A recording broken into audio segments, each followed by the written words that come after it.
Corona మహమ్మారి వ్యాప్తి పట్ల తిరుపతి జిల్లా వైద్య ఆరోగ్య శాఖ మరింత అప్రమత్తమైంది.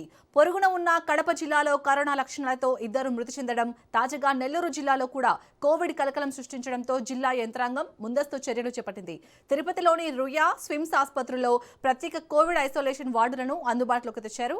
అలాగే ప్రాణరక్షక మందులతో పాటు రెమ్డెసివిర్ ఇంజెక్షన్లను సేకరించేందుకు అధికారులు చర్యలు ముమ్మరం చేశారు. ఇక తిరుపతి జిల్లాలో వైద్య శాఖ చేపడుతున్న ముందస్తు చర్యలపై మరింత సమాచారాన్ని మా ప్రతినిధి నారాయణ రెడ్డి అందిస్తారు. యావత్ ప్రపంచాన్ని గడగడలాడించిన కరోనా మహమ్మారి మరోసారి చాప కింద నీరులా ప్రవహిస్తున్నట్టు తెలుస్తోంది.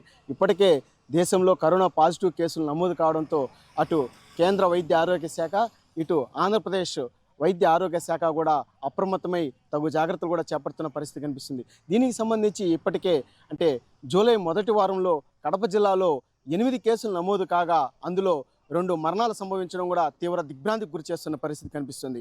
అంటే కరోనా పాజిటివ్ లక్షణాలతోనే ఆ ఇద్దరు కూడా మరణించినట్లుగా కూడా వైద్య ఆరోగ్య శాఖ అధికారులు ధృవీకరించిన పరిస్థితి కనిపిస్తుంది. అయితే దీనికి సంబంధించి రాయలసీమ ప్రాంతంలో తాజాగా నిన్నటి రోజున నెల్లూరు జిల్లాలో కూడా ఓ కరోనా పాజిటివ్ కేసు నమోదు కావడంతో కూడా మరింత కలకలం రేపుతున్న పరిస్థితి కనిపిస్తుంది.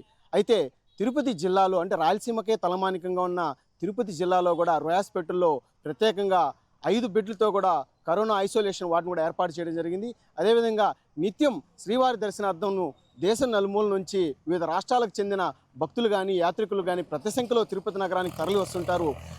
ఈ యొక్క నేపథ్యంలోనే కరోనా వైరస్ మరింతగా విజృంభించే పరిస్థితి ఉన్న నేపథ్యంలోనే వైద్య ఆరోగ్య శాఖ అధికారులు కూడా పూర్తి స్థాయిలో అప్రమత్తమై సిమ్స్లో కూడా ముందస్తుగా ఓ ఐసోలేషన్ వార్డును కూడా ఏర్పాటు చేయడం జరిగింది. అంటే నిత్యం వైద్యులను కూడా అందుబాటులో ఉంచుతూ వాటికి అవసరమైన వైద్య పరికరాలను కూడా అందుబాటులో ఉంచిన పరిస్థితి కనిపిస్తుంది. ఏమాత్రం చిన్న అశ్రద్ధ కూడా చేయకుండా ఈ యొక్క కరోనా పాజిటివ్ లక్షణాలు ఎవరికైనా ఉంటే వెంటనే వైద్యుల్ని సంప్రదించి తగిన జాగ్రత్తలు తీసుకోవాలని చెప్పి కూడా వైద్య ఆరోగ్య శాఖ అధికారులు కోరుతున్న పరిస్థితి కనిపిస్తుంది. మరోవైపు దీనికి సంబంధించి అంటే గత అనుభవాలను దృష్టిలో ఉంచుకొని తిరుపతిలో ఏదైతే గతంలో ఆక్సిజన్ అందక 11 మంది చనిపోయిన పరిస్థితి ఉన్న నేపథ్యంలోనే ఇక వైద్య ఆరోగ్య శాఖ అధికారులు కూడా ఇప్పటికే అప్రమత్తమయ్యారు. దీనికి సంబంధించి 4 యూనిట్లకు సంబంధించి కూడా ఆక్సిజన్ సిలిండర్లు కూడా ఏర్పాటు చేశారు. నిత్యం ఆ యొక్క డిఎంహెచ్ఓ బాలకృష్ణ నాయక్ పర్యవేక్షణలో కూడా ఆ యొక్క చర్యలు కూడా జరుగుతున్నాయి. మరోవైపు ఎవరైతే రెమ్డెసివిర్ సంబంధించిన ఇంజక్షన్లు కూడా మొదటి దశగా 200 ఇంజక్షన్లు కూడా అందుబాటులో ఉంచుకోవాలని చెప్పి కూడా ఇప్పటికే రాష్ట్ర ప్రభుత్వానికి అధికారులు కూడా ప్రతిపాదనలు పంపారు. ఆ దిశగా కూడా చర్యలు చేపడుతున్నట్లు కూడా తెలుస్తుంది.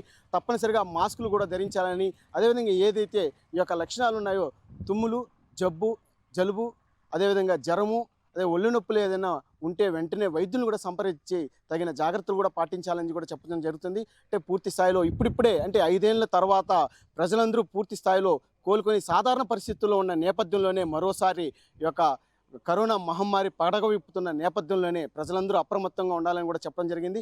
అయితే తిరుపతి జిల్లాలో ఇప్పటి వరకు కూడా కరోనా పాజిటివ్ కేసు కూడా నమోదు కాకపోవడంతో ప్రజలు కొంత ఊపిరి పీల్చుకుంటున్న పరిస్థితి కనిపిస్తుంది.